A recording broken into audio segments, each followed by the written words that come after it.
Hello दोस्तों, JavaScript series की एक और वीडियो में आपका स्वागत है। अगर आपने अभी तक मेरी जावास्क्रिप्ट प्लेलिस्ट को एक्सेस नहीं किया है तो प्लीज जाके कर लीजिए। मैं जावास्क्रिप्ट के कंप्लीट कोर्स की प्लेलिस्ट क्रिएट कर रहा हूं जहां पे आपको बेसिक से नॉलेज मिलना स्टार्ट हो जाएगी। कुछ वीडियोस आपको थोड़ी लंबी लग सकती है, मैंने कोशिश किया है कि आपको ज्यादा से ज्यादा नॉलेज दे सकूं। इसके बाद भी अगर आपको किसी भी वीडियो में दिक्कत आती है तो आप नीचे कमेंट कर सकते हैं, मैं उसके रिगार्डिंग सोल्यूशन आपको देने की कोशिश करूंगा या सेपरेट एक वीडियो बना दूंगा पर्टिकुलर कमेंट के रिगार्डिंग। अगर आपने अभी तक मेरे चैनल को सब्सक्राइब नहीं किया है तो मेरे चैनल को सब्सक्राइब कर लें, बेल आइकन को प्रेस कर लें और वीडियो को लाइक करें, फ्रेंड के साथ शेयर करें। स्टार्ट करते हैं आज की वीडियो को। आज की वीडियो में हम पढ़ने वाले हैं प्रोग्राम फ्लो के बारे में। हम इसे बात करते हैं कंडीशनल स्टेटमेंट्स के बारे में। इफ एल्स स्टेटमेंट्स के अंदर क्या होता है कि हम कोई किसी भी पर्टिकुलर स्टेटमेंट के अंदर हम एक एक्सप्रेशन दे देते हैं और उस एक्सप्रेशन, अगर एक्सप्रेशन हमारा ट्रू होता है, बिकॉज जो इफ एल्स स्टेटमेंट हमें ट्रू या फॉल्स रिटर्न कर दिया, ओके। अगर हमारा स्टेटमेंट ट्रू होता है तो इफ के पर्टिकुलर ब्लॉक के अंदर की जो जितनी भी स्टेटमेंट है वो एग्जीक्यूट हो जाएंगी, और अगर फॉल्स होता है तो वो हमारी स्टेटमेंट जो है एग्जीक्यूट नहीं होंगी। इफ स्टेटमेंट के अंदर जो भी एक्सप्रेशन हम दे रहे हैं वो हमें जो रिटर्न देता है बुलियन वैल्यू को रिटर्न करता है। बुलियन वैल्यू ट्रू या फॉल्स हो सकती है, आप मेरी प्रीवियस लेक्चर्स जाके देख सकते हैं, उसके अंदर मैंने अच्छे से समझाया हुआ है कि डेटा टाइप्स कैसे वर्क कर सकते हैं। लिंक आपको डिस्क्रिप्शन में मिल जाएगा या फिर आप आई बटन में जाके वीडियो को वॉच कर सकते हैं। एग्जाम्पल देखते हैं, देखिए मैं एक वेरिएबल दे रहा हूं यहाँ पे x और उसकी वैल्यू यहाँ पे रखता हूँ 25। कंडीशन देते हैं इफ ब्रैकेट, यहाँ पे हम अपना लॉजिक एंटर करने वाले हैं। अगर मैं x की वैल्यू इज ग्रेटर देन 10 रखता हूं और यहाँ पे मैं प्रिंट कर देता हूं डॉक्यूमेंट डॉट राइट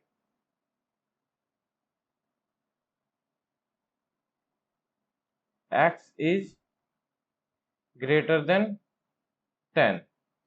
ओके, इसका आउटपुट जाके देखते हैं। देखिए आउटपुट में मेरे पास आ रहा है x is greater then 10। What happen अगर मेरे पास यहाँ पे वैल्यू में दे देता हूँ 5। अब मेरी कंडीशन यहाँ पे फॉल्स हो जाती है because 5 is not greater than 10। तो मेरे पास आउटपुट क्या आएगा, सेव करते हैं। देखिए मेरे पास कोई भी आउटपुट नहीं आ रहा है, क्यों? क्योंकि हमारी जो कंडीशन है वो फॉल्स हो चुकी है। अब अगर मेरी कंडीशन फॉल्स होती है तो यहाँ पे वर्क आता है हमारे पास एल्स का। एल्स क्या करेगा, जो भी हमारी कंडीशन फॉल्स हुई है उसे कैच करता है कि x is not greater than 10। अब आउटपुट देखिए, यहाँ पे आपको दिखेगा x is not greater than 10। ये हमारा वर्क होता है इफ एल्स स्टेटमेंट का। इफ एल्स स्टेटमेंट में क्या होता है कि अगर हमारे पास कंडीशन ट्रू होती है, अगर ये कंडीशन ट्रू हो जाती है तो हमारी स्टेटमेंट इफ वाली स्टेटमेंट चल जाएगी। अगर हमारी कंडीशन ये वाली फॉल्स हो जाती है तो हमारी एल्स की स्टेटमेंट एग्जीक्यूट हो जाएगी। आई होप आपको इफ एल्स की स्टेटमेंट समझ में आया होगा। नेक्स्ट हम यूज करते हैं इफ एल्स इफ का। देखिए क्या होता है कि अब यहाँ पे मैंने ऊपर फर्स्ट मैंने एक सिंगल कंडीशन दी है। अगर मुझे मल्टीपल कंडीशन चेक कराने हो तो मुझे कैसे चेक कराऊंगा मैं, आप देखिए। लेट ए, मैं एक वैल्यू दे देता हूँ 10 और एक वैल्यू दे देता हूँ 20। ओके, अब मैं चेक करता हूँ if A is greater than B, और मैं ब्लॉक ओपन कर लेता हूं यहाँ पे document dot write A is greater than B. अगर हमारा बी ग्रेटर हुआ ए से तो मैं क्या कंडीशन रखूंगा, तो यहाँ पे हम यूज करेंगे एल्स इफ का, और यहाँ पे हम फिर से एक्सप्रेशन दे सकते हैं। सेम एक्सप्रेशन में दे रहा हूं यहाँ पे, document dot write A is less than B. अगर हमारी कंडीशन ए अगर हमारा ग्रेटर नहीं हुआ और हमारा लेस देन बी नहीं हुआ, इसका मतलब क्या होता है कि हमारी दोनों वैल्यू सेम है। यहाँ पे आप देख लीजिए, एल्स कंडीशन में फिर से लिख देता हूं, document dot write A is equal to B. Output देखते हैं, मैं यहाँ पे फर्स्ट आउटपुट कमेंट कर देता हूँ। मैं यहाँ पे ये सारे स्टेटमेंट कमेंट कर देता हूँ। आउटपुट देखते हैं, यहाँ पे देखिए a is less than b। Check करते हैं, a की वैल्यू इज 10 एंड b की वैल्यू इज 20। अगर मैं दोनों की वैल्यू सेम कर देता हूँ तो मेरे पास आएगा a is equal to b।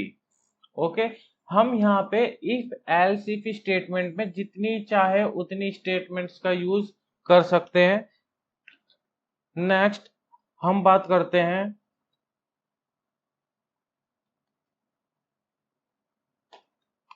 Ternary operators के बारे में। ओके, टर्नरी ऑपरेटर्स, इसके अंदर देखिए मैं इफ एल्स का एक प्रोग्राम बना रहा हूं।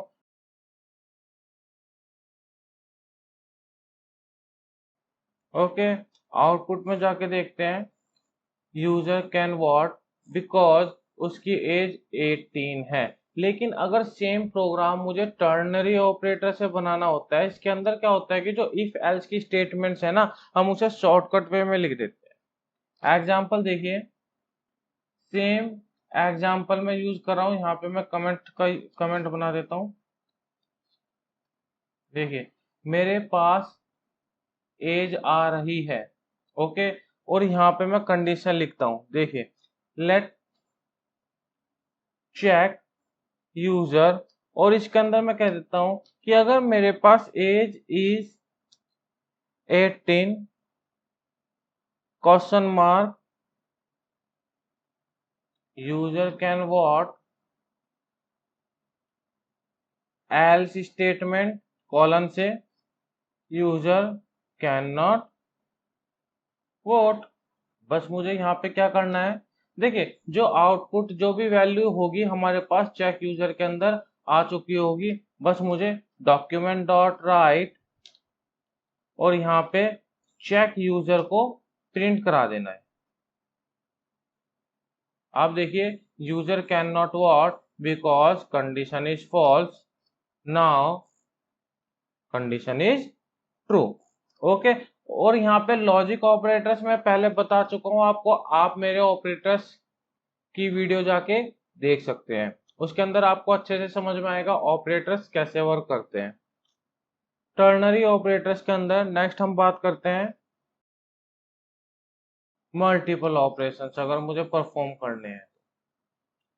ओके, मैं एक वेरिएबल ले लेता हूं, लेट यूजर या फिर valid user true, check user. अगर मेरे पास वैलिड यूजर आ रहा है तो यहाँ पे डॉक्यूमेंट डॉट राइट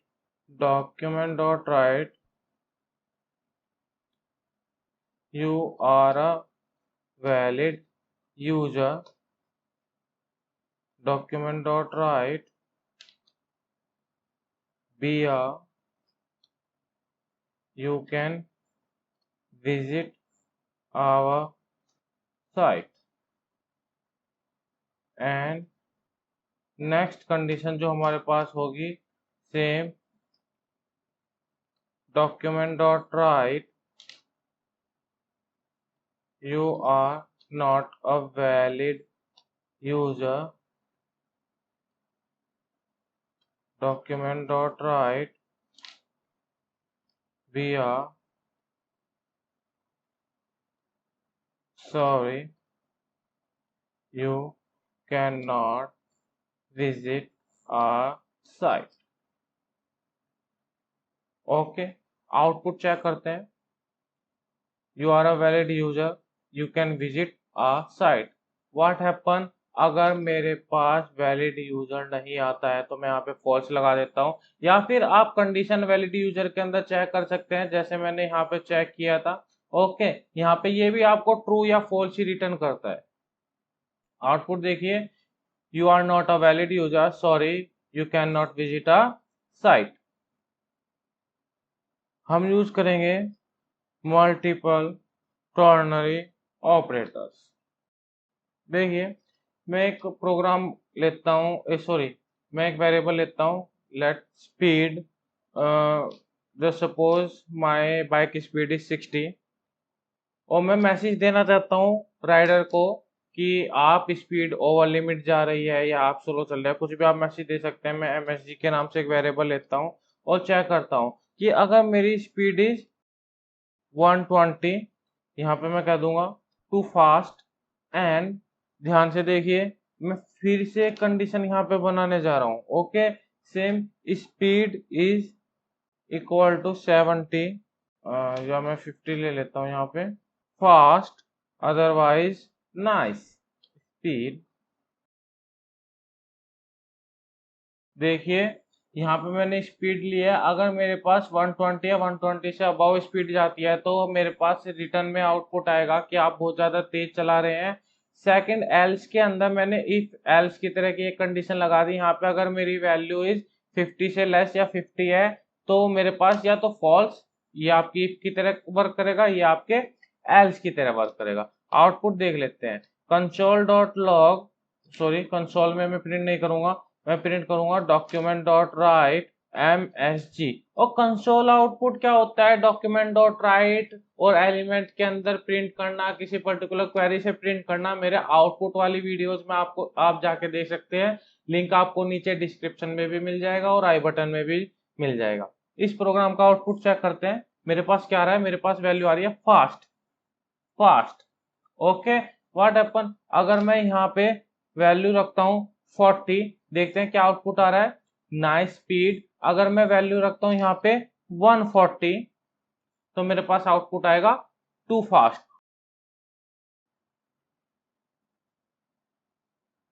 मैं यहाँ पे कमेंट कर देता हूँ। नेक्स्ट, कंडीशनल स्टेटमेंट्स में हम बात करेंगे स्विच केसेस के बारे में।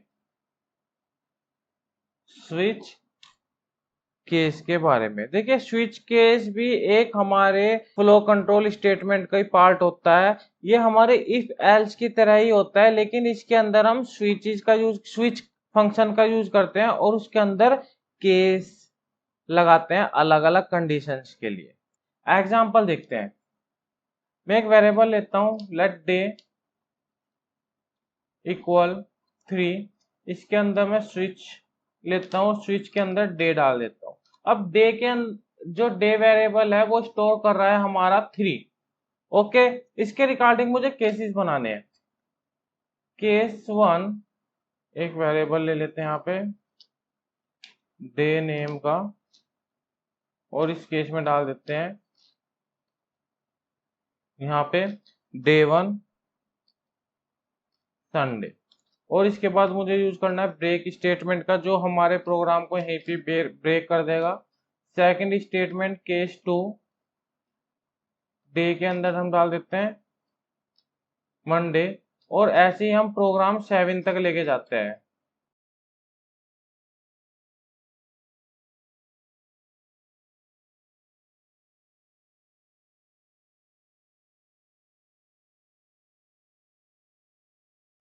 एक हमारे पास लास्ट में डिफॉल्ट आ जाता है, इन केस अगर हम कुछ अलग नंबर डालते हैं तो मुझे आउटपुट आएगा इनवैलिड, बिल्कुल एल्स की तरह। इफ एल्स में एल्स की तरह वर्क करता है डिफॉल्ट। अगर हमारे पास जो एक्सप्रेशन है फॉल्स आता है इफ का, तो हमारा प्रोग्राम डायरेक्टली एल्स वाला ब्लॉक को एग्जीक्यूट कर देता है। सेम एज अगर हमारा एक भी केस यहाँ पे ट्रू नहीं होता है, मैच नहीं होता है, तो हमारा डिफॉल्ट प्रोग्राम रन हो जाएगा। अब बस मुझे कुछ नहीं करना है, यहाँ पे आउटपुट दे देते हैं डॉक्यूमेंट डॉट राइट हमने इनपुट क्या दिया है, हमने इनपुट दिया है 3, तो एज पर कंडीशन हमें ट्यूसडे आउटपुट आना चाहिए। आउटपुट देखते हैं, यहाँ पे देखिए हमारे पास ट्यूसडे आ रहा है। आप यहाँ पे 7 तक कोई भी वैल्यू डाल सकते हैं, 6 का आप यूज करेंगे तो मेरे पास फ्राइडे आएगा। अगर मैं 8 यूज करता हूँ और 8 हमारी कंडीशन में मैच नहीं हो रही है, लास्ट हम 7 तक मैच कर सकते हैं, तो हमें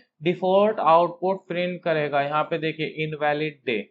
ओके, अब ध्यान से देखिए, मैंने case 1, case 2, case 3, case 4, case 5, case 6, case 7 पे मैंने ब्रेक स्टेटमेंट का यूज किया है, लेकिन डिफॉल्ट पे मैंने ब्रेक स्टेटमेंट का यूज नहीं किया है। देखिए क्या होगा कि अगर मैं यहाँ पे ब्रेक स्टेटमेंट का यूज नहीं करूंगा तो मुझे आउटपुट में केस की कंडीशन ट्रू होने के बाद हमारा जो प्रोग्राम है वो स्विच केस से बाहर नहीं आएगा, वो डायरेक्टली केस 2 पे चला जाएगा ऑटोमेटिकली, चाहे हमारी कंडीशन फॉल्स हो या ना हो। फॉर एग्जांपल देखिए, मैं यहाँ पे केस 1 डाल देता हूँ, ध्यान से देखिए केस 1 मैंने दिया। अब मेरे पास आउटपुट संडे आना चाहिए, संडे भी प्रिंट होगा, और क्योंकि हमारे पास सेम वेरिएबल आ रहा है तो हमारे पास वेरिएबल की वैल्यू स्टोर हो जाती है।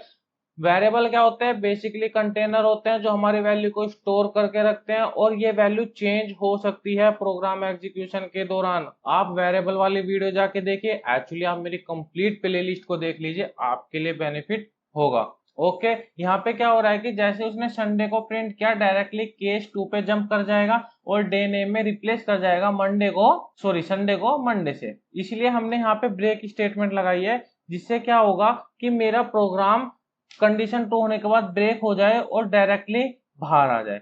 आई होप आपको आज की वीडियो समझ में आई होगी। आज हमने क्या पढ़ा, आज की वीडियो को मैं रिपीट कर देता हूँ। आज हमने यहाँ पे पढ़े इफ एल्स स्टेटमेंट, फिर मैंने आपको बताया टर्नरी ऑपरेटर्स क्या होते हैं, जिसमें हम कह सकते हैं कि इफ एल्स स्टेटमेंट को हम शॉर्ट एक सिंगल स्टेटमेंट में हम लिख सकते हैं। साथ ही साथ हम मल्टीपल ऑपरेशंस कैसे दे सकते हैं, और यहाँ पे मल्टीपल ऑपरेटर्स कैसे यूज कर सकते हैं टर्नरी ऑपरेटर्स के अंदर। लास्ट हमने बात करी स्विच केसेस के बारे में। इन केस अगर आपको इस वीडियो में कुछ भी समझ में नहीं आया है, पर्टिकुलर पॉइंट आपको समझ में नहीं आया है, तो आप नीचे कमेंट कर सकते हैं, मैं आपके कमेंट का रिप्लाई जरूर दूंगा, और हो सके तो मैं एक सेपरेट वीडियो बनाऊंगा आपके कमेंट्स के सलूशन के लिए। ओके, आई होप आज की वीडियो आपको समझ में आई होगी। अगर आपको ये वीडियो पसंद आई तो मेरी वीडियो को लाइक करें, मेरे चैनल को सब्सक्राइब करें और बेल आइकन को प्रेस करें, जिससे मेरी नेक्स्ट वीडियो जैसे ही अपलोड होगी आपके पास नोटिफिकेशन तुरंत आ जाए। मिलते हैं नेक्स्ट वीडियो में, बाय।